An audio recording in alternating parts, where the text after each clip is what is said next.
1618년부터 1648년까지 30년간 지속되었다고 해서 붙여진 이름 30년 전쟁. 근대 최초의 국제전이라 평가되는 이 전쟁은 독일을 중심으로 유럽 전역에서 벌어진 신교, 구교 간의 종교 전쟁입니다. 사실 이때만 해도 지금처럼 민족 국가의 경계가 뚜렷하지 않아서 독일도 하나의 국가로 통일되어 있지 않은 상태였습니다. 사람들도 출신은 독일이니 스웨덴이니 프랑스니 네덜란드니 해도 종교에 따라 부대를 달리하고 급료에 따라 부대를 옮기기도 했습니다. 30년 전쟁의 주범이라 할 수 있는 신성 로마 제국의 황제 페르디난트 2세는 구교도로 그가 독일에서 반종교개혁을 시행하여 로마 가톨릭을 강제하면서 루터교, 즉 신교를 믿는 제후들의 반발과 함께 전쟁이 시작되었습니다.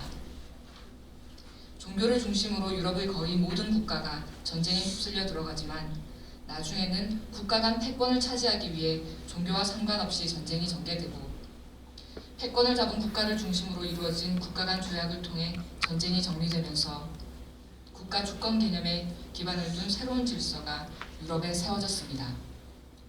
이 극은 신교 측인 스웨덴 참전 시기를 배경으로 하고 있습니다. 1장과 2장에 등장하는 용병대장 옥센시나르는 스웨덴의 왕 구스타프 아돌프 2세에 회하여서 그와 함께 폴란드 원정을 이끈 인물입니다. 주인공 억척어멈의 아들 아일립은 이들의 용병으로 폴란드 원정에 참전하게 됩니다. 억척어멈, 안나 피얼링은 전쟁터에서 필수품들을 사모아 군대를 따라다니며 군인들에게 물건도 팔고 음식과 술도 파는 장사꾼입니다. 그녀에게는 큰 아들 아일립, 둘째 아들 슈바이처 카스, 막내딸 카트린이 있습니다. 큰 아들은 무모할 정도로 용기 있고 둘째 아들은 놀라울 정도로 정직하며 막내딸은 말을 하지 못하고 마음씨가 착합니다. 이 자식들을 먹여 살린다는 목적 하나로 억척어멈은 수레를 끌고 전쟁터를 가로지르며 악착같이 생계를 이어나갑니다. 먹고 살기 위해 전쟁이 끝나지 않길 바라면서 동시에 이 전쟁의 참상 속에 자기 자식은 끌려 들어가지 않길 바라면서 하지만 삶은 바람대로 움직여주지 않는 법. 밑바닥 인생에게는 더 가혹해서 억척어멈이 아무리 괜찮을 거다, 괜찮다며 믿고 바라고 우겨보아도 상황은 점점 더 불길한 전개가 이루어지는 쪽으로 흘러갑니다. 아이들의 성격은 제각기 다른데 전쟁 상황은 성격이 어떠하든 바로 그 성격으로 인해 죽음의 십자가의 예언이 들어맞는 방향으로 이들의 운명을 바꾸어 버립니다. 이 전쟁에서 800만 명의 사람이 죽었다고 알려져 있습니다. 거기서 예외가 되길 바라는 것이야말로 무모한 일입니다. 전쟁이 지속되길 바라면서 동시에 아이들이 무사하길 바라는 억척어멈. 이 용기 있는 어머니가 그 바람을 지켜내기 위해 오늘 하루도 수레를 끌고 빨래를 하고 흥정을 합니다. 이 어머니의 용기를 우린 어떻게 받아들여야 할까요? 오후반, 저녁반으로 참여한 낭독교실 참여자들은 총 12장으로 구성된 희곡을 나누어 읽습니다. 원작에서 1, 3, 8, 11, 12장을 발췌하여 재구성했습니다. 낭독을 통해 전쟁이 사람의 운명을 어떻게 바꾸어 버리는지 함께 살펴보려 합니다.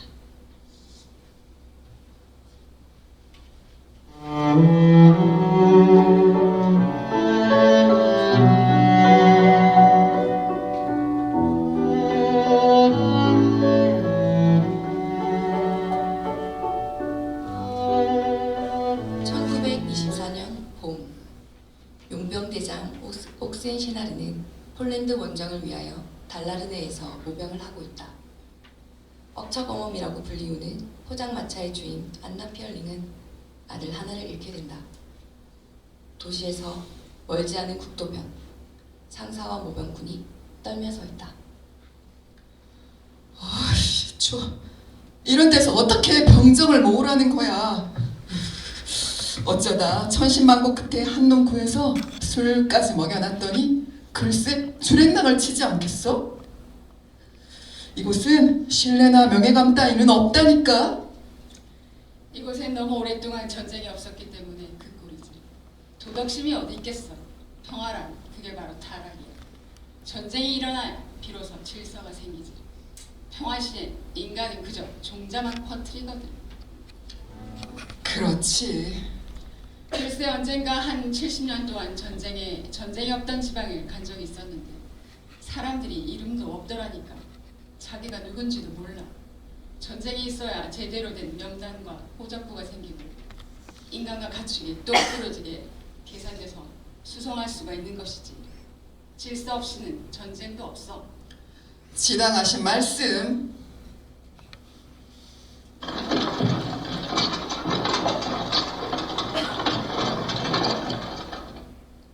두 아들 아일립과 슈바이처카스가 끄는 포장마차가 불러온다. 그 위에는 억적 어멈과 벙어리 딸 카트린이 앉아있다. 당신들은 뭐요? 장사꾼 있죠.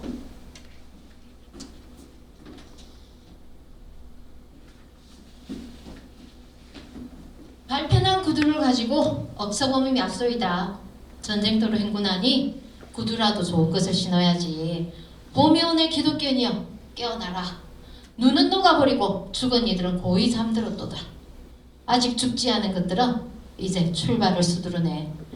여러분, 장교님네, 당신네 병사들은 순대 하나 못 먹고는 항천길을 못 떠나오.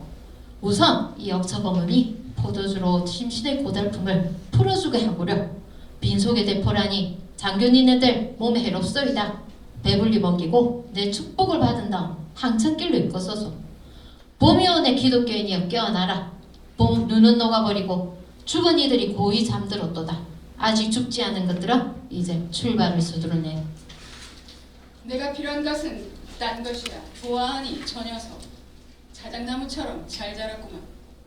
두툼한 가슴팍, 건장한 다리통하며 왜 군복무를 기피하는지 모르겠군. 그럴 순 없어요, 상사님. 우리 아이들은 전쟁 옥무에 적당치 않아요. 왜? 돈도 벌 수 있고 명성도 얻게 되는데? 싸구려 군화 장사는 옆에 애들이나 할 일이고. 이리 앞으로 나와봐. 근육이 생겼는지 아직 병아리 새끼인지 한번 만져보자. 아직 병아리 새끼죠. 똑바로 쳐다보시면 쓰러질걸요. 모병군은 억척어멈의 말을 무시하고 아일립을 데리고 가려 한다. 억척어멈이 칼을 뽑는다. 훔쳐가기만 해. 이 칼로 너희 놈들을 찔러 죽일 테다, 이 불안당들아. 그 애를 전쟁에 끌어넣으려 하다니. 우린 정직하게 옷감이나 베이컨이나 팔아먹고 사는 평화로운 사람들이야. 너희 정자는 전쟁 덕으로 배나 불리면서 그 전쟁에 대한 대가는 지불하지 않겠다고? 어떻게든 내 자식들은 안 돼. 난 전쟁이 두렵지 않아요. 어머니, 저도 병정이 되고 싶어졌어요. 슈바이처카스도 병정이 되고 싶어 하는걸요. 주둥을 닥쳐, 이 핀란드 엄마야. 너희 셋 모두 점을 쳐봐야겠다. 금은 십자가가 나오면 안 될 텐데.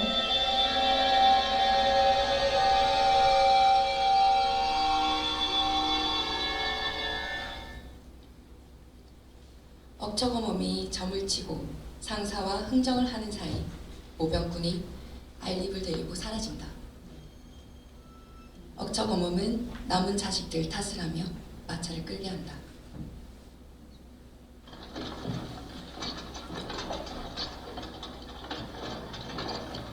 전쟁에 붙어먹고 살려면 무슨 대가는 치러야 하는 법이야.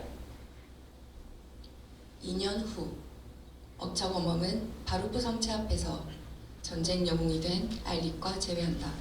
그녀는 거세한 수탉 한 마리를 유리하게 팔고 대담한 아들은 영예로운 나날을 보낸다.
그로부터 3년이 지난 후 억처검은 핀란드 연대의 일부에 휩쓸려 포로가 된다.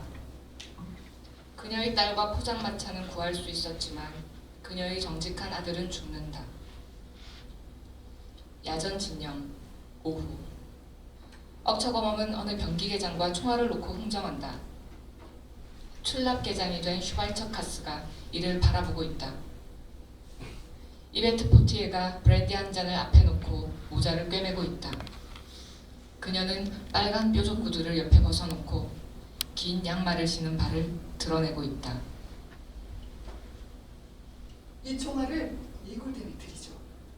거저요. 돈이 필요하오. 대령이 이틀째 장교들과 술 타령인데 술이 돈이 났어요. 이건 부대에서 쓰는 화약 아니야? 내게서 이게 발견되는 날이면 나는 군법 재판감이야.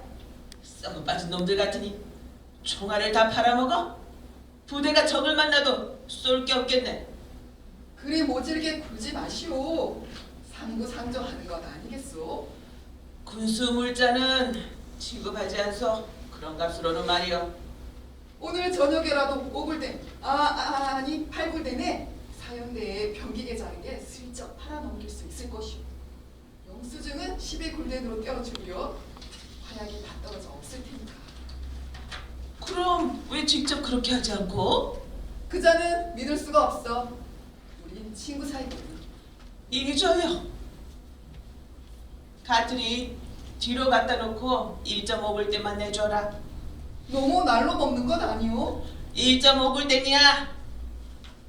카트리는 자루를 뒤로 끌고 가고 병기계장이 그녀의 뒤를 따른다. 슈발츠카스, 자, 이 속바지 받아라. 잘 두어야 해.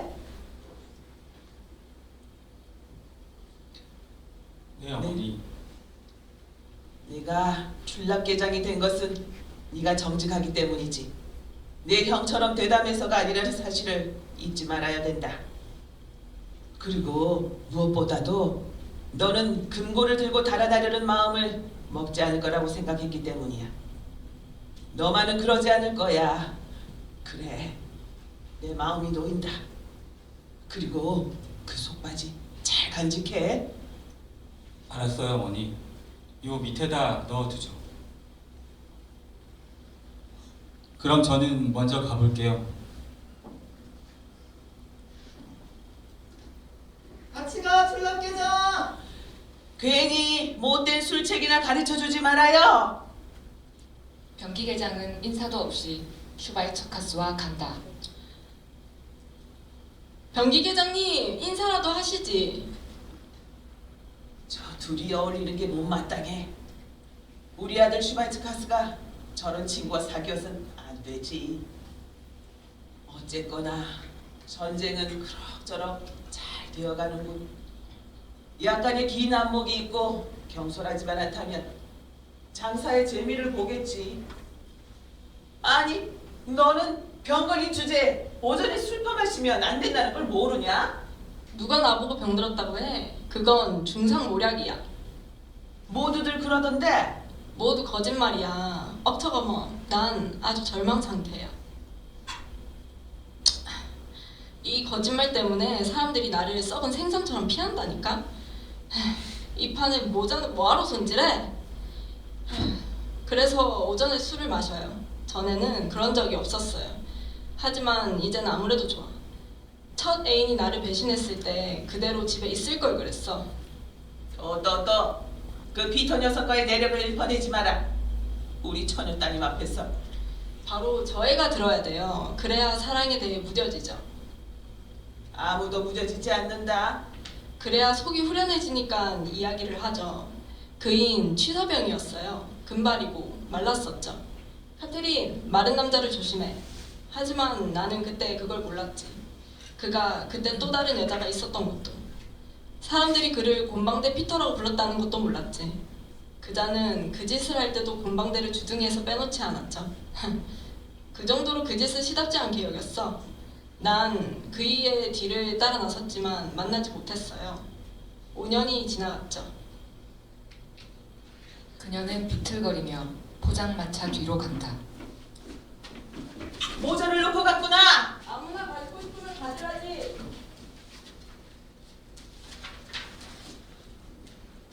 이야기를 교훈으로 삼아라. 절대로 병사와는 시장을 말하다오.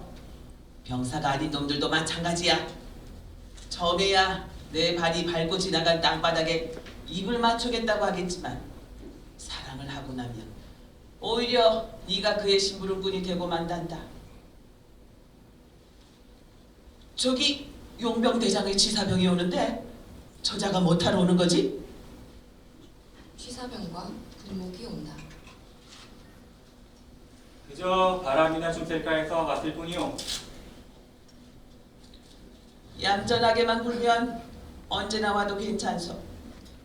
당신들을 겁낼 내가 아니지만 그 녀석이 대체 뭘 달라고? 나 돈 한 푼 없어. 원래는 출납계장이신 동생분에게 전해달라는 것인데요. 그 녀석 이젠 여기 없어.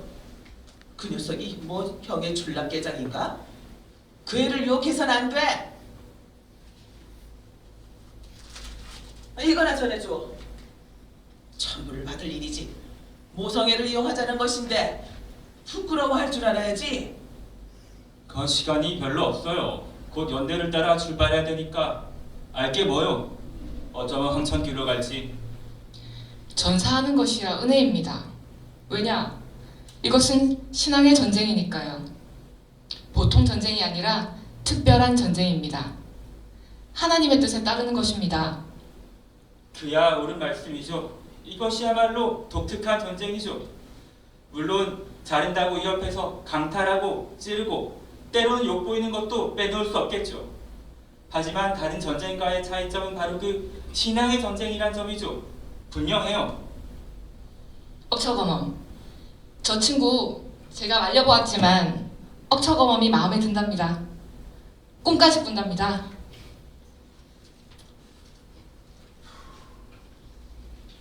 고운 손으로 따라주는 브랜디 한 잔 얻어 마시고 싶을 뿐이지 다른 뜻은 없소이다. 근데 이리로 오는 동안 구목이 내내 그런 우스갯소리를 해대서 꼼짝 못했고 아니 지금까지도 얼굴이 빨개요. 아이고 맘측해라. 그런데 저 아리따운 아가씨는 누구신지? 아리따운 아가씨가 아니라 얌전한 아이요. 군목과 취사병은 억처검엄과 마차 뒤로 간다. 카트리는 그들 뒷모습을 바라보고 있다가 빨래를 도와주고 모자가 있는 곳으로 간다. 그녀는 모자를 집어들고 빨간 구두를 신으며 앉는다. 폴란드 사람들은 전쟁에 끼어들지 말았어야 했어. 우리 왕께서 병마를 이끌고 쳐들어온 건 맞지만 조용히 행군해오는 왕을 공격한 건 폴란드 사람들이야. 평화를 깨뜨린 죄는 저들의 것이니 피해 대가도 저들이 치러야 되지. 우리 왕께서야 오로지 자유만을 목표로 하셨습니다. 황제가 독일인뿐만 아니라 폴란드인도 정복했으니 우리 왕께서도 모두를 해방시키려 하신 것이죠. 나도 그렇게 생각해요. 이 브랜디 훌륭하군요. 맛이 얼굴에서 풍기는 인상과 다르지 않군요. 뭐 왕에 대해서 말이 나왔으니 말이지만 독일인들에게 자유를 주려고 왕께서는 부담을 많이 지셨죠. 그래서 스웨덴에서는 소금세가 도입됐고 가난한 사람들만 죽어났죠. 대기 스웨덴 사람이 아니라는 걸 알겠군. 그렇지 않다면 영웅적인 왕에 대해서 그렇게 이야기하지 않을걸? 아니 이러쿵저러쿵 해도 그분의 빵을 먹고 있지 않습니까? 내가 그분의 빵을 먹는 게 아니라 내가 그분에게 빵을 구워드립니다. 그분은 회전하지는 않을 거야. 왜냐고? 부하들이 그런 있거든요. 위대하신 양반들 얘기로는 하나님을 경외해 전쟁을 하고 착하고 아름다운 것을 위하는 일이라지만 다 이익을 바라고 전쟁을 하는 것이지. 그렇지 않다면 나 같은 소유배들이 참여할 까닭이 없지. 바로 그겁니다. 임자는 네덜란드 사람으로서 여기 휘날리는 깃발을 좀 자세히 보고 폴란드에서 의견을 표명하시는 게 좋을 겁니다. 여기는 언제나 신경 밝죠. 둡시다. 카트리는 이베트의 모자를 머리에 얹고 그녀의 걸음걸이를 흉내내며 뽐내고 걷기 시작한다.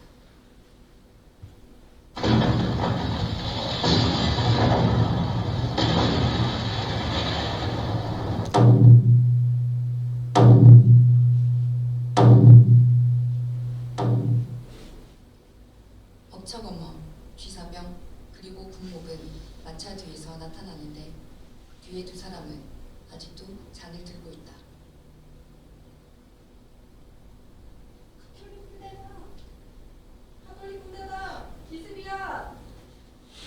기습이래. 가톨릭 군대가 쳐들어온대. 내 빨래를 걷어야 될 거 아니야. 이 구라질 놈들아. 아이고야, 용병대장님께 가야 하는데.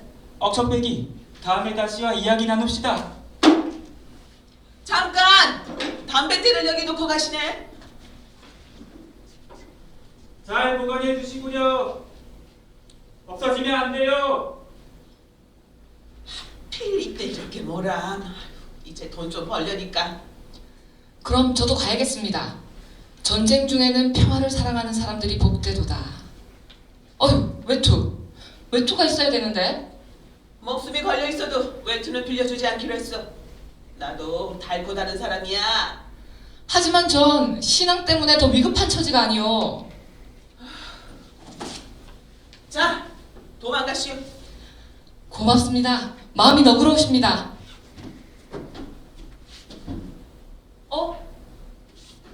하지만 그냥 여기 눌러앉는 게 더 낫겠어요. 제가 도망가다 발각되면 의심을 받아 적을 끌어들이게 될 테니까요. 갈고 모자를 쓰고 뭐해? 당장 벗지 못해? 너 실성한 것 아니냐? 적군이 몰려오는 이때.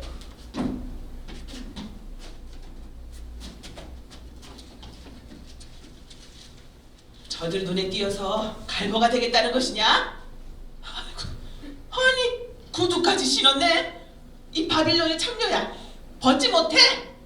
아이고 하나님, 군복님 도와주시구려. 신발을 벗겨야 되겠는데. 뭐라고? 가톨릭 군대가 온다고? 내 모자는 어디 갔지? 누가 내 모자를 짓밟았어? 천주교인들이 오면 이 꼴을 하고 돌아다닐 수는 없지. 그들이 어떻게 생각하라고 거울도 없고. 내 모양 어때요? 분칠 너무 많이 했어요? 딱 알맞습니다. 빨간 구두는 어디 있나? 여기 놔뒀는데.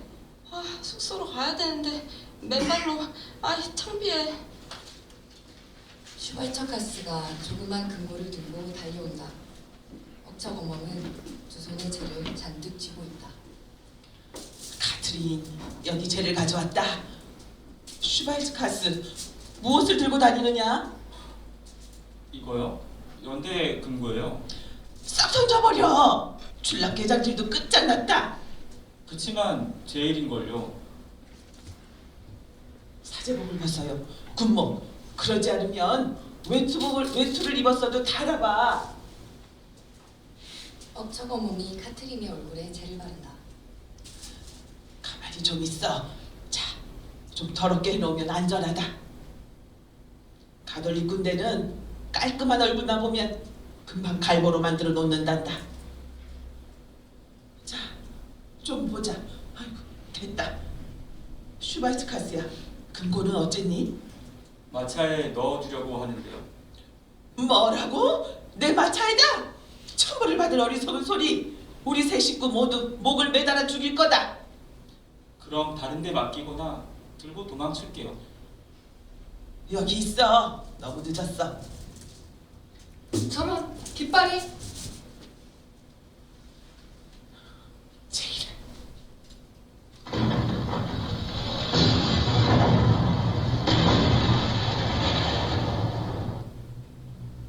사흘 후 아침. 대포는 사라졌고 억척어머, 카트린, 군목, 그리고 슈발처카스가 수심에 차서 식사를 하고 있다. 여기서 빈들거린 게 벌써 사흘째군. 늘 나를 잘 봐주시던 상사님이 이젠 의아해하겠지. 슈발처카스는 급료가 든 금고를 들고 대체 어디로 갔느냐고. 내 처지는 어떻겠습니까? 저는 여기서 예배도 드릴 수 없고 그러니 마음이 놓이질 않습니다.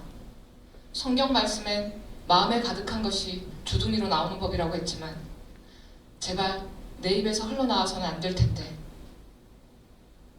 그나저나 우유가 좋군요. 그런데 스웨덴식의 식욕은 앞으로 좀 제한하지 않으면 안 될 겁니다. 우린 패배했으니 말입니다. 누가 패배를 해? 저 위에 계신 지체 높은 분들과 밑에 있는 자들의 승리와 패배는 항상 일치하지는 않는 법이야. 아니고 말고 패전이 아래 사람들에게는 이익인 경우까지 있어요. 명예는 잃었지만 그 밖에 무엇을 잃었단 말이오? 우리한텐 정치 상황이 정체되어 있을 때가 제일 좋아요. 슈바이츠 가서 좀 먹어라. 입맛이 통 없네요. 상사가 어떻게 급료를 줄런지. 후퇴하는데 무슨 급료냐? 아니 왜요? 당연히 받을 권리가 있죠. 급료를 못 받으면 도망갈 필요도 없어요. 한 발짝도 갈 필요가 없는 거죠. 어이구, 네 양심적인 태도 때문에 나는 겁이 다 날 지경이다. 난 너 보고 정직하라고 가르쳤다. 한데 그것도 한도가 있는 법이다. 난 지금 군목과 함께 천주교 군대에 깃발하고 고기를 사러 갈 거다. 저들이 내 장사만 하게 해주면 그만이야. 장사꾼에게 묻는 것은 신앙이 아니라 가격이지. 그리고 신교의 바지도 따뜻하기는 마찬가지다. 벅차고 몸이 마차 속으로 사라진다. 금고 때문에 저러는군. 여태까지 우린 마차에 딸린 물건인 것처럼 눈에 띄지 않았는데 언제까지나 갈지. 내가 금고를 다른 데로 가져가면 될 텐데. 그게 더 위험할 겁니다. 누군가 당신을 보면. 저들은 첩자가 있습니다. 어제 일찌감치 뒤를 보는데 참호에서 어느 놈이 쓱 나타나더군요. 나는 기절초풍했고 위급할 때 하는 기도를 간신히 참을 수 있었습니다. 했다면 들통났을 거예요. 저자들은 똥냄새라도 맡아서 신교의 똥인지 알고 싶었을 겁니다. 그 첩자는 한눈을 가린 작은 놈이었어요. 벅차고 몸이 바구니를 들고 마차에서 내려온다. 여기 이게 뭐냐? 빨간 뾰족 구두 아니냐? 이 파렴치한 인간아! 이베트의 빨간 꽃 뾰족 구두 이걸 왜 네가 갖고 있어? 딸년이 물불을 안 가리고 훔친 거야. 당신이 아리따운 여자라고 해서 저희가 그런 거예요. 돌려줘야지. 이베트의 구두를 훔치다니. 그녀는 돈 벌려고 몸을 망치지만 너는 공짜로 하려고 그러지? 재미나 보려고. 내게 말했지. 평화가 올 때까지 기다리라고 말이야. 병사와는 안 돼. 허영심을 갖지 마라. 아니 저희가 무슨 허영심이 있다고 그러십니까? 아직도 기가 더 죽어야 돼. 저 병신은 전혀 눈에 띄지도 않는다고 늘 말하면 좋겠어. 그동안엔 저희가 무사할 것이니. 슈바이츠 카스, 금고는 있는 자리에 그대로 둬라. 알았지? 그리고 내 누이를 잘 살펴. 저흰 주의해야 돼. 너희들은 지긋지긋하게도 속을 썩이는구나. 그녀는 군목과 함께 사라진다. 카트린이 그릇을 치운다. 셔츠바람으로 햇볕을 쬐는 날도 얼마 남지 않았구나. 카트린이 나무를 가리킨다. 그래 벌써 나뭇잎이 노랗게 물들었구나. 카트린이 몸짓으로 무엇을 마시겠냐고 묻는다. 마시지 않겠다. 곰곰 생각하고 있는 중이다. 어머니가 잠을 못 주무신다고 했지. 아무래도 금고를 치워야겠어. 감출대를 찾아냈어. 한 잔 가득 가져오라. 카트린이 마차 뒤로 간다. 강가에 있는 두더지 굴에 넣어 두었다가 찾아와야겠어. 오늘 새벽녘에 찾아다가 연대 전해야지. 사흘 만에 뭐 그리 멀리 도망가들라고. 상사님은 눈이 휘둥그레지겠지. 슈바이처 카스, 금고를 너에게 맡기니 다시 돌아오는구나 하고 말하겠지. 카트린이 잔을 가득 채워들고 마차 뒤에서 나오는데 한 사내가 그녀 앞에서 모자를 흔든다.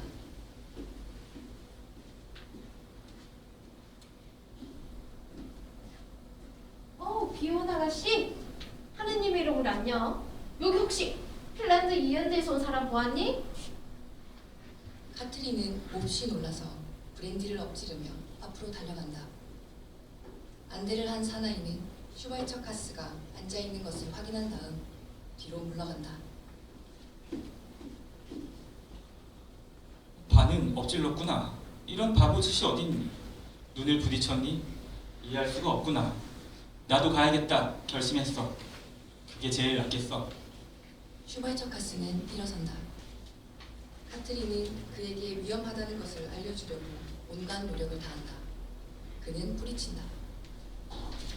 무슨 뜻인지 참 답답하구나.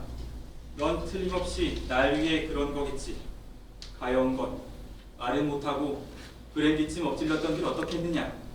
난 몇 잔 더 마시게 될 것이니 한 잔이 뭐 그리 대수겠니. 슈바이처 카스는 마차에서 금고를 꺼내 옷자락으로 가린다. 금방 돌아오마. 이제 더 붙잡지 마. 그러지 않으면 화를 낼 거야. 물론 날 위해서 그러는 줄은 알아. 말만 할 수 있다면 오죽이나 그렇겠니. 카트린이 그를 붙잡고 놓지 않자 그는 입을 맞춘 후 뿌리치고 나간다. 그녀는 절망해 작은 소리를 내며 이리저리 뛴다.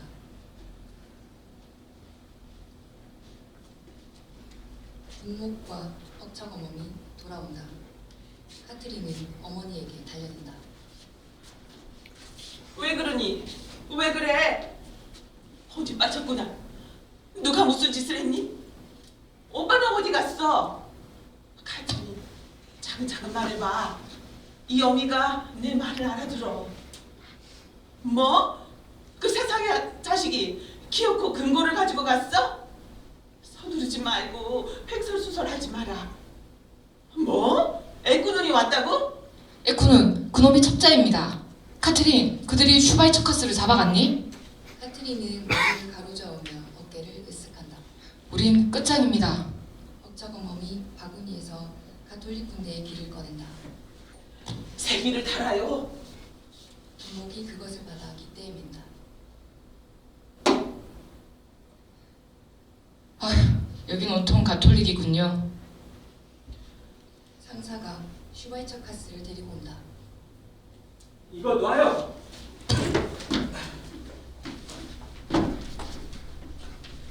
정말 아무것도 모른단 말이에요. 어깨에 붙들지 말아요. 죄가 없어요.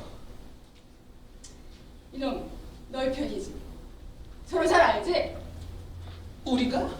알긴 어떻게 알아요? 나도 이 사람들 몰라요. 이들이 누군지 알 게 뭐요. 난 이들과 아무 관계도 없어요. 난 그저 여기서 점심을 사 먹었어요. 시펠러 좀 들었죠. 그때 내가 여기 앉아있는 걸 봤는지 모르지만 아무튼 음식이 너무 짰어요. 당신들은 뭐요? 우리 행실 바른 사람들이요. 맞아요. 이 사람 여기서 밥을 사 먹었어요. 이 사람을 모른 체하기야? 어떻게 내가 이 사람을 알아요? 세상 사람을 다 알 수는 없지 않아요? 난 아무에게도 이름을 묻지 않고 이교도인지도 묻지도 않아요.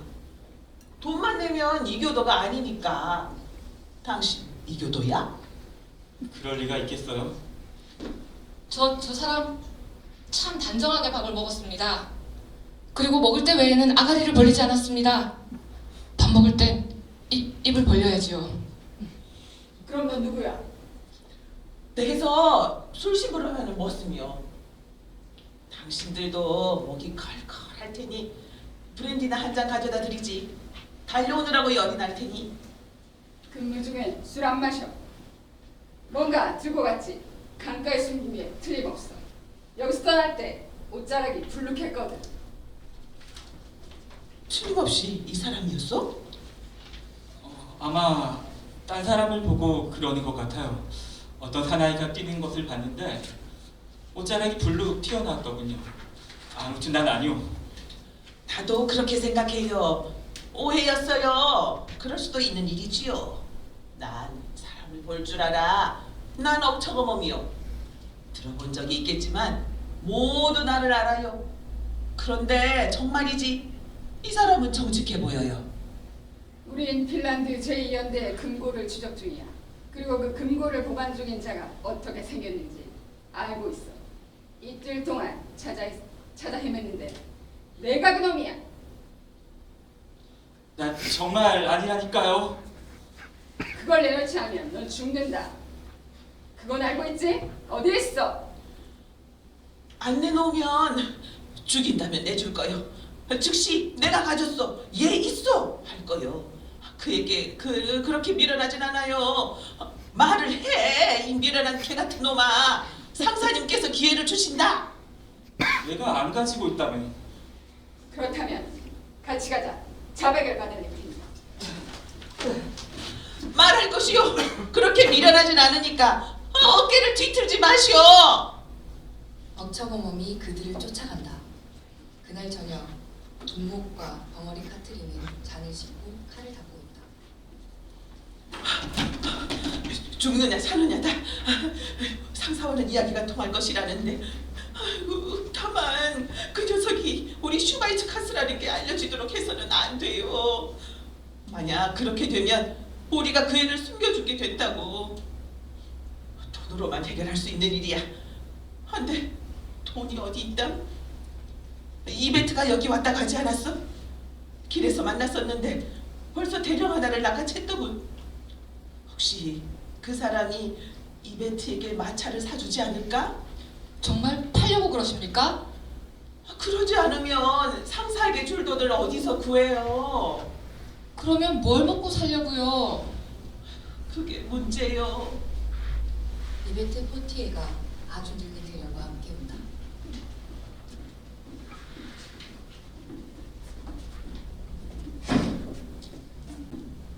억척어머, 이렇게 빨리 다시 만나다니 싫지 않은 모양이야.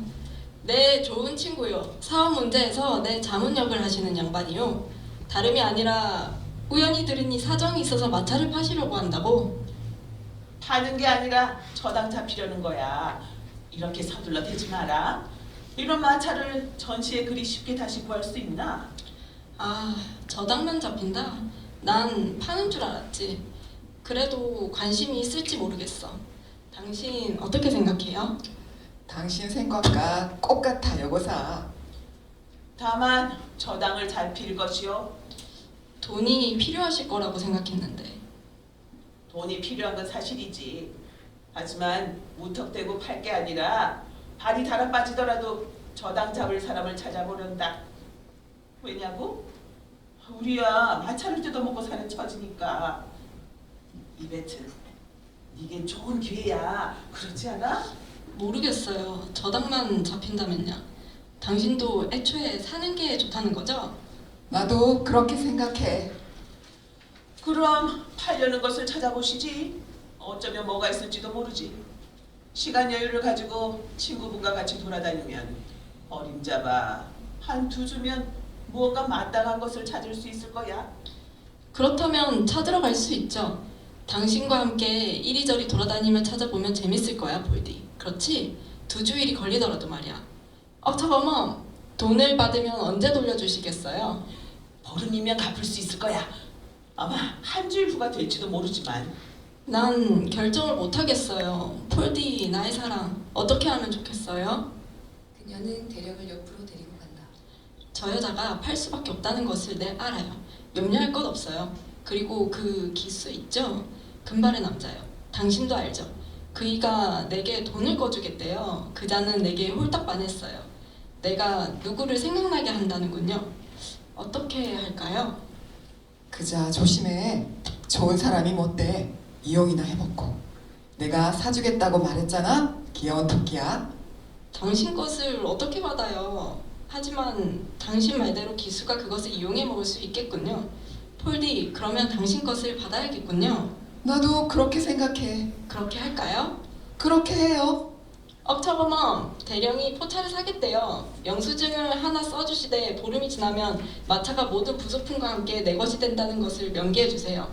이제 곧 점검을 하고 200골대는 다음에 갖다 드리죠. 전부 조사를 해둬야 내 마차에서 아무것도 없어지지 않지. 그녀는 마차 위로 기어오른다. 긴 구두는 얼마 없네. 이베트, 이게 네 마차를 하더라도 검사할 시간이 아니야.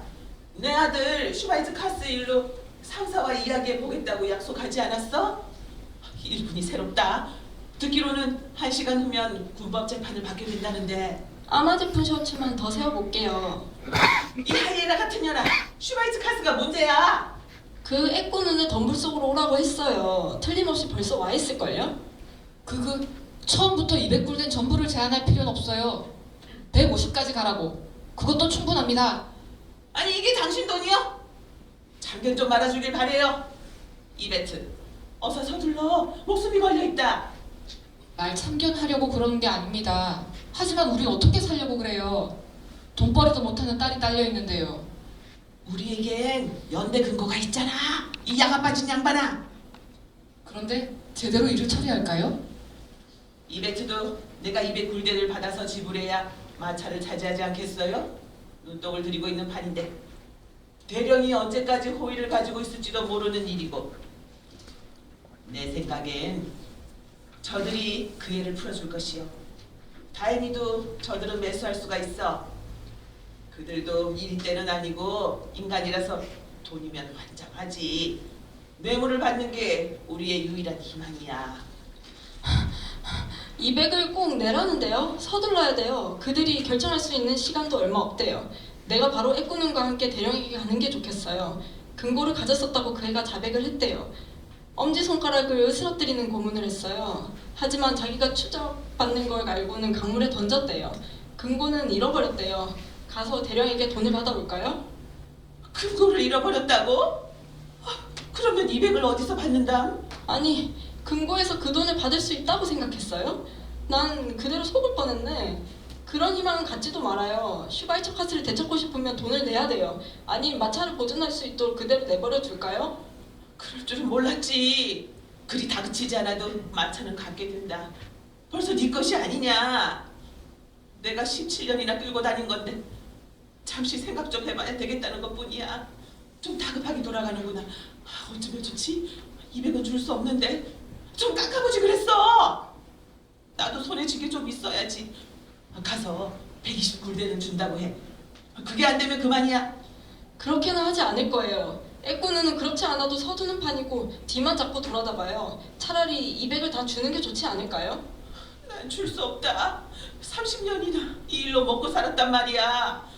카트린 처녀도 벌써 25살인데 신랑도 없어. 저것까지 데리고 있어. 졸라대지 마라. 120을 제안해봐. 그렇지 않으면 하는 수 없다. 알아서 하세요. 이베트가 간다. 억척어멈은 누구도 쳐다보지 않고 카트린이 칼 닦는 것을 도우려고 합니다. 군모, 유리잔을 깨지 말아요. 이젠 우리 것도 아니요. 카트린, 손을 보며 일을 해. 손벨라. 슈바이츠 카스는 돌아온단다. 필요하면 200굴덴이라도 준다. 오빠를 다시 찾으면 80굴덴으로 짐통이나 하나 사서 상품을 가득 쥐고 다니며 새 출발을 하는 거다. 어디서나 다 그렇고 그런 거다. 주님께서 모든 일을 바른 길로 인도하실 거라고 되어 있습니다. 그들은 말없이 칼을 닦는다. 카트린이 갑자기 흐느끼며 마차 뒤로 달려간다. 이베트가 뛰어온다. 그렇게는 않겠대요. 제가 경고하지 않았어요. 이제 북소리가 울리면 판결이 난 거래요. 애꾸눈에게 150굴den을 제의했어요. 어깨 한 번은 쓱하지 않더군요. 내가 다시 한번 말해보겠다고 해서 간신히 붙잡아 놓고 왔어요. 200을 주겠다고 해라. 뛰어가. 이베트가 뛰어간다. 그들은 묵묵히 앉아있다. 군목은 유리잔 닦는 일을 멈췄다.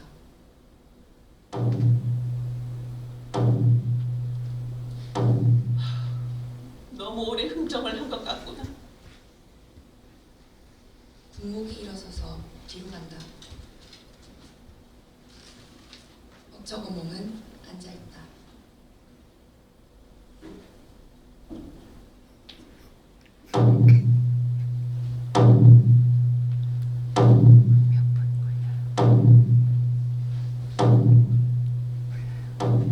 지금 급한데.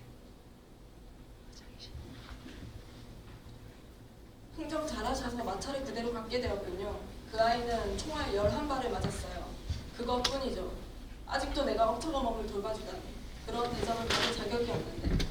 우연히 들었는데 저들은 금고가 정말 강물에 빠졌다고 믿질 않아요. 그게 여기 있다고 의심해요. 그뿐 아니라 어멈이 관련이 있었을 거라고 의심해요. 어멈이 그 아이를 보면 본성을 드러내나 보려고 이리로 데리고 온대요. 보면 모르는지 아세요. 그러지 않으면 모두 걸려요. 내가 카트린을 데리고 가서 못 보게 할까요? 아니야. 그 애도 알아. 데려와. 리베트는 카트린을 데리고 온다. 그녀는 어머니에게로 가서 옆에 선다. 억척어멈이 그녀의 손을 잡는다. 용병 2명이 들것을 들고 오는데 거기엔 무언가 꽃이불로 덮은 것이 있다. 그 옆에는 상사가 따른다. 그들은 관을 내려놓는다. 여기 우리가 이름을 모르는 자가 있다. 그런데 이름을 적어야 모든 게 제대로 처리된다. 이 자는 여기서 한번 식사를 했다고 하는데 아는 사람인가? 자세히 봐라. 아는 사람인가? 아니요. 모른다고? 여기서 식사를 금방 했다는데? 들어다가 시체 더미에 버려라. 아무도 아는 사람이 없구나.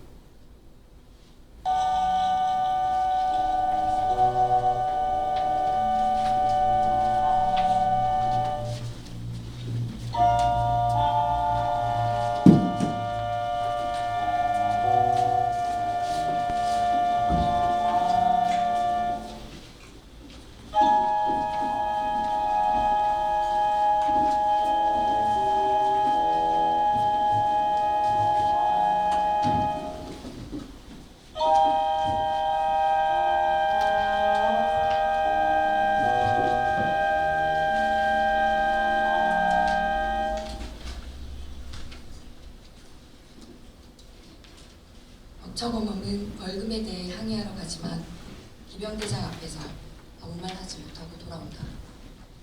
2해가 지나고 전쟁은 점점 더 넓은 지역으로 번져나간다. 억척어멈의 마차는 총탄으로 파괴된 어느 한 마을에 도착한다. 억척어멈은 치료가 필요한 농부 가족을 무시하지만 카트린은 이에 맞서 헝겊을 내어주고 농부 가족의 젖먹이 아이를 구한다. 그러던 중 틸리 장군이 죽고 그 장례식에서 긴 전쟁으로 지친 사람들은 전쟁에 대해 논쟁한다. 전쟁 중에도 삶은 계속되는 법이죠. 전쟁이란 모든 욕구를 충족시켜주는 겁니다. 다리에 총탄을 맞았다고 합시다.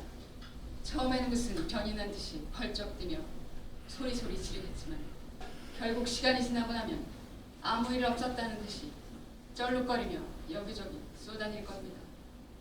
서로 죽이고 학살하는 중에도 아무데나 숨어 그 짓들을 해서 식구들을 늘릴 것이고 여하튼 그 짓들은 절대로 그만두지 못할 겁니다. 전쟁은 언제고 어떻게든 방법을 찾아내죠. 지칠 줄도 모르고. 가난한 사람들은 용기가 필요하다고. 어차피 바라볼 게 없는 희생인데 그래도 애들을 낳으니 그게 용기가 아니고 뭡니까? 또 황제나 주교의 존재를 참는 것만 해도 그게 용기가 아니고 뭐란 말이오. 카트린이 벙어리가 된 것도 다 전쟁 때문이지. 그 애가 어렸을 때 어떤 군인놈이 그의 입을 몰로 확 틀어막았다고. 수발차 가서도 볼 수 없고 아이 입도 어디 박혀있는지 모르지. 이 저주받을 놈이 전쟁 같으니라고.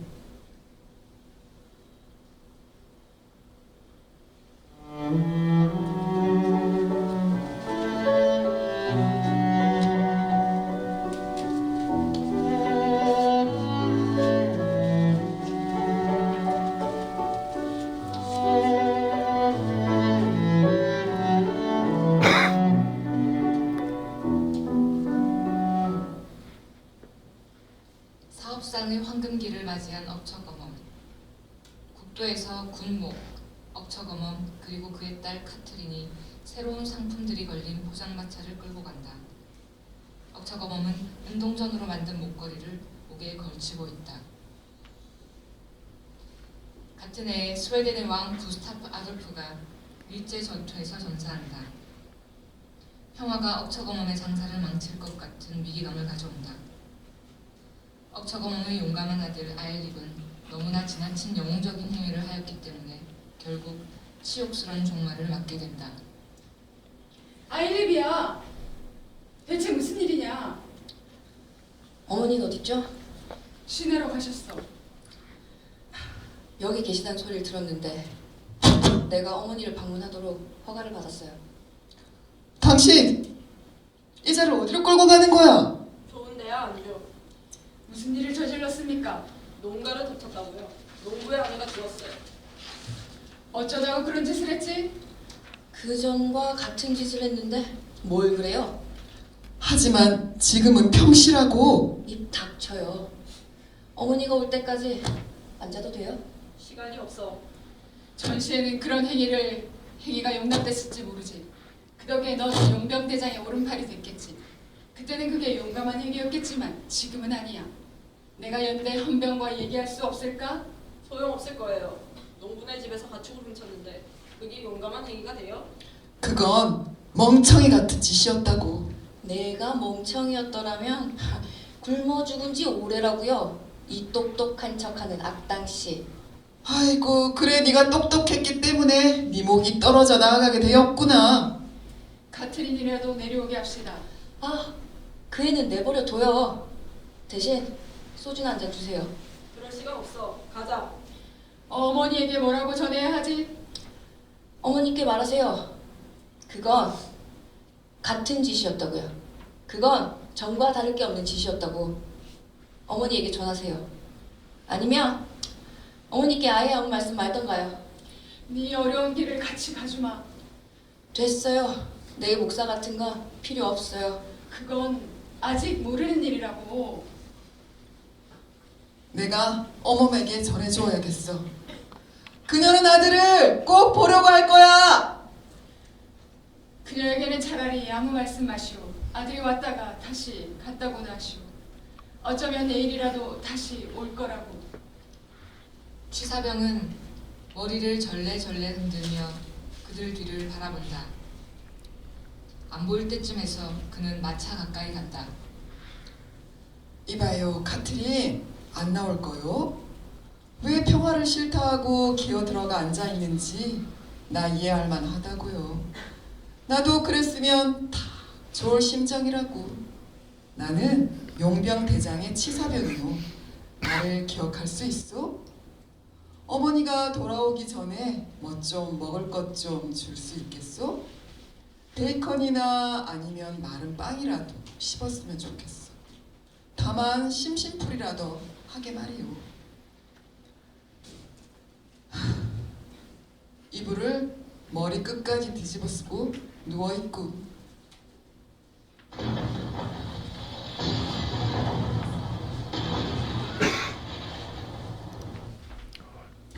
시사병! 평화는 벌써 끝장이 났다고요.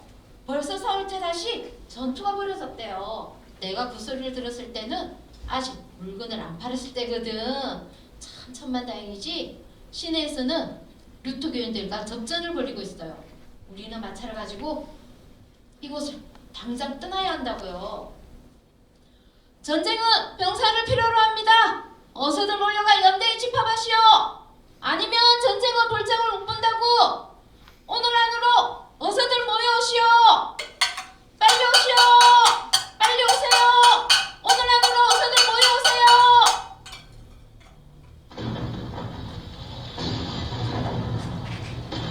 종교전쟁은 벌써 16년 동안이나 계속되고 있다. 독일은 인구의 절반도 넘는 수를 잃었다. 대학살에서 살아남은 사람들은 그나마도 극심한 전염병으로 죽어가고 있다. 금년에는 일찌감치 엄동설한이 닥쳐왔다. 장사가 잘 안 되어서 동냥질밖에는 할 일이 없다. 이때 취사병은 억척어멈에게 자신의 고향에서 물려받은 음식점을 함께하자고 제안을 한다. 그러나 카트린은 데려갈 수 없다는 말에 억척어멈은 그 제안을 거절한다. 이를 엿들은 카트린은 떠나기 위해 자신의 짐을 싼다. 아니 이게 뭐야? 네 거만 샀구나. 너 엿들었니? 내가 그에게 말했다. 함께 가지 않겠다고. 거기 가서 우리가 뭘 하겠니? 아직 전쟁 중에는 여러 가지가 우리에게 유리하다. 내가 너 때문에 그 사람을 내쳤다고 생각하지 마라. 너 때문이 아니고 마차 때문이야, 마차. 마차를 버릴 수가 없구나. 하도 몸에 익숙해서. 너 때문은 전혀 아니다. 마차 때문이야. 우리는 다른 방향으로 가자. 네, 딴 남자는 더 이상 안 불러드릴 게다. 이제 둘이서 잘해보자꾸나. 이 겨울도 지나가겠지. 다른 해 겨울처럼. 억척어멈과 카트리는 어느 농가 앞을 지나게 되고 그 집에서는 노랫소리가 들린다.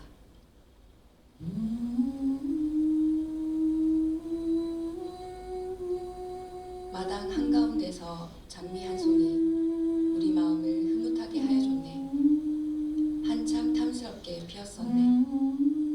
3월에 심었었네. 장미 한 그루. 우리의 수고가 헛되지 않았구만. 장미 한 그루. 얼마나 흐뭇할까. 마당을 가진 자들. 장미가 그렇게 잘 피었으니. 눈보라가 몰아쳐도 전나무 가지 사이로 휘몰아쳐도 우리에겐 별보가 없을 거라고. 이끼와 짚으로 두껍게 덮인 지붕 밑에 우리 앉아 있으니 사나운 눈보라가 휘몰아칠 때면 얼마나 허무탈까. 지붕 밑에 앉은 자, 행복한 자들.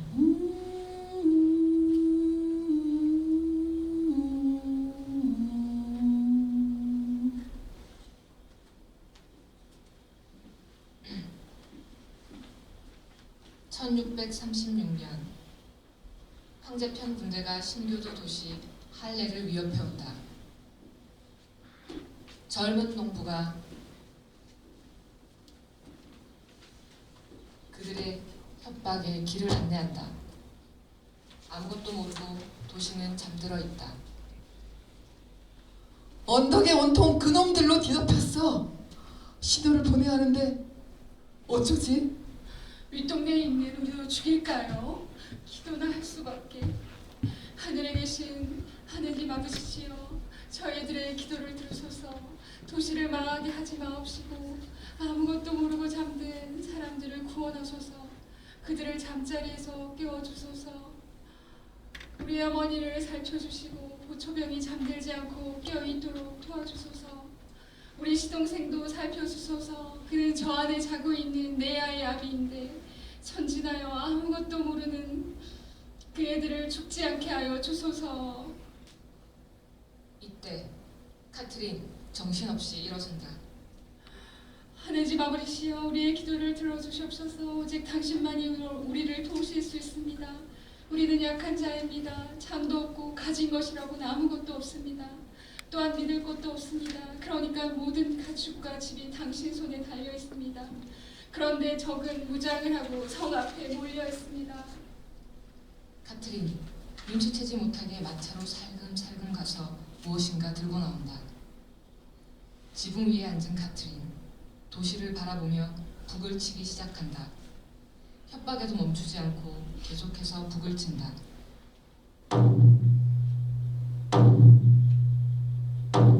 맙소사, 저희가 지금 무슨 짓을 하지? 정신이 나갔구먼. 끌어내려 빨리. 저희가 우리를 재앙으로 끌어들이네. 이 병신아, 당장 두드리는 걸 그만두지 못해? 황제편 군대를 우리 편으로 끌어들이겠어요. 너를 돌로 때릴 테다. 그저께 내가 뭐라고 했어요? 거지를 헛간에 들일 때부터 내가 뭐라 했지요? 우리 집 가축을 몰아간들 저들이 상관이나 하겠어요? 너희놈들 도끼로 내리쳐 죽일 테다. 장교님, 우리는 죄가 없습니다. 우리도 어떻게 할 수가 없었다고요. 저 계집애가 몰래 기어 올라간 걸요. 우리는 모르는 사람입니다. 명령이야. 북을 당장 던져버려. 너희놈들이 모두 결탁을 했지. 여기 있는 너희놈들은 모두 살아남지 못할 테다. 저기 저 숲속에 판자를 들고 와 저 여자를 밀어내리면 어떨까요? 장교님, 제가 한 가지 제안을 하게 허락해 주십시오. 내 말 좀 들어봐. 내 좋은 제안을 하나 할 테니 내려와서 우리 같이 시내로 돌아가자. 곧장 가자. 너의 어머니가 누군지 가르쳐 달라고. 어머니는 해치지 않을게. 네 말은 믿지를 않아. 저리 비켜. 내가 약속을 한다면 어떻겠니? 나는 장교라고, 장교. 명예를 걸고 약속하마.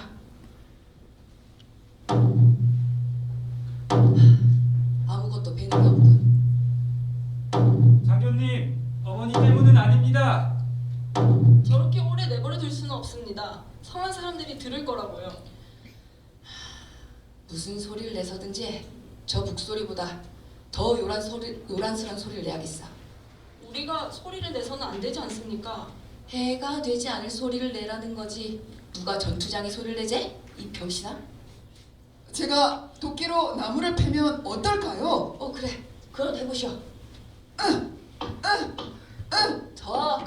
더 세게 패보라고. 더 목숨을 걸고 더. 소리가 너무 약해. 어이, 너도 패봐. 도끼가 하나뿐인데요. 안 되겠군. 집에다 불을 질러야겠어. 저 여자를 태워서라도 죽여야겠어. 그것도 소용없습니다. 장교님, 성 안에 있는 사람들이 불길을 보게 되면 탄로난다고요. 카트린은 북을 치면서 엿들었다. 그녀는 웃기 시작한다. 저기 우리를 비우는구만. 좀 보라고. 참을 수가 없어. 내가 총으로 쏴버릴 거야. 이리 죄다 망쳐버려도 할 수 없지.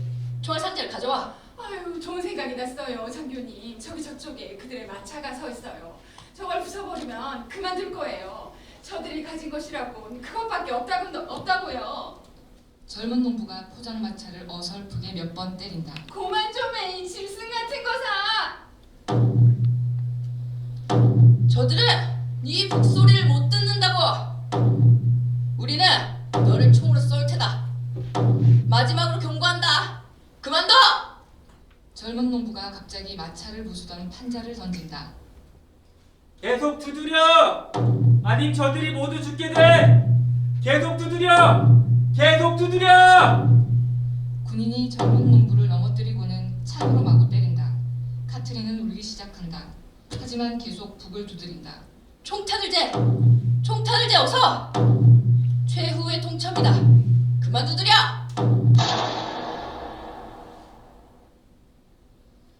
시끄러운 소리가 그쳤구만.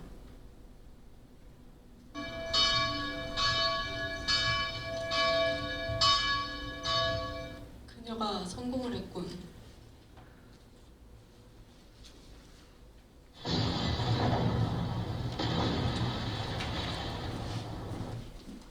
여명에 가까운 밤이다. 자리를 뜨는 부대의 호각 소리와 북소리가 어수선하다. 포장마차 앞. 카트린 옆에 억처거멈이 쪼그리고 앉아 안절부절한다. 농가의 식구들이 그 옆에 서 있다. 여기를 얼른 떠나시오. 저 뒤에 오고 있는 군대가 조용히 물러가지는 않을 거요. 당신 딸도 죽었지 않소. 어쩌면 잠이 들었는지도 모르죠. 잘 자라 우리 아가 무엇이 집더미 속에서 바사락거리니. 이웃 아이들은 넉마를 걸쳤는데 너는 비단 옷을 입었구나. 천사의 치마폭을 뜯어 고쳐 입었구나. 잘 자라 우리 아가. 한 녀석은 폴란드에 누워있고 또 한 녀석은 어디에 있는지 아무도 모르네. 도시를 깨우려던 카트린은 죽었다. 아일립을 만날 희망을 안고 억처거멈은 홀로 마차를 끌고 길을 떠난다.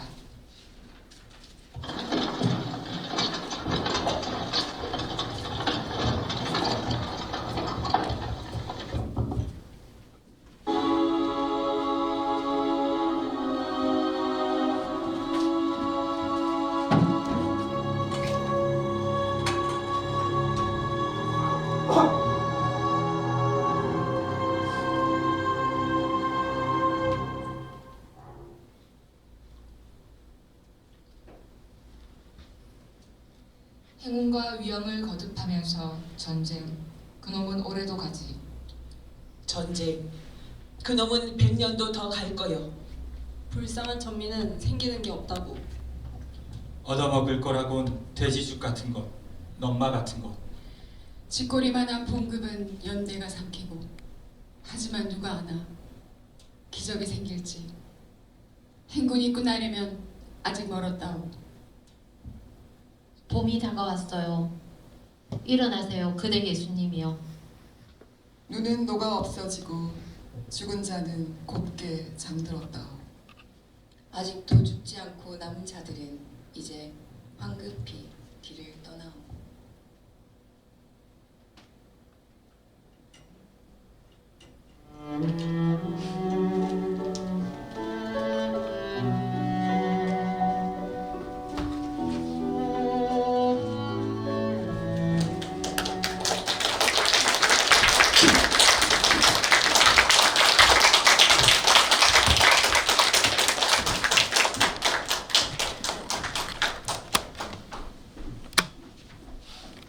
예,